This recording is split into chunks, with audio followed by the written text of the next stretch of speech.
Gubernur Jawa Tengah Ganjar Pranowo unggul dalam survei calon presiden 2024 dari Carta Politika. Dalam survei tersebut bahkan Ganjar mengungguli nama Prabowo Subianto dan Anies Baswedan.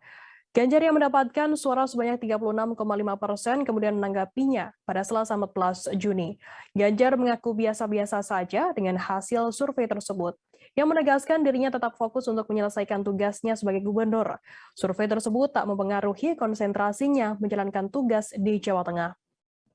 Sebelumnya, Direktur Eksekutif Carta Politika Yunarto Wijaya menjelaskan bahwa survei itu dilakukan pada 25 Mei hingga 2 Juni 2022 melalui wawancara tatap muka secara langsung dengan menggunakan kuesioner terstruktur. Jumlah sampel sebanyak 1.200 responden yang tersebar di 34 provinsi.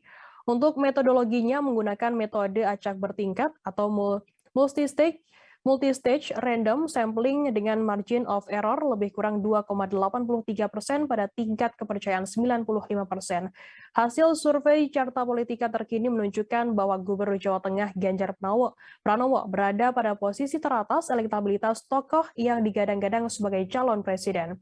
Jika masyarakat memilih 3 nama di antaranya Anies Baswedan, Ganjar, dan Prabowo Subianto, maka mereka mayoritas memilih yakni Ganjar Pranowo sebagai presiden yakni sebanyak 36,5%.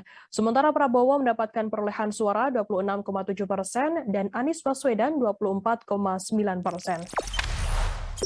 Jangan lupa subscribe, share, komen, dan like ya.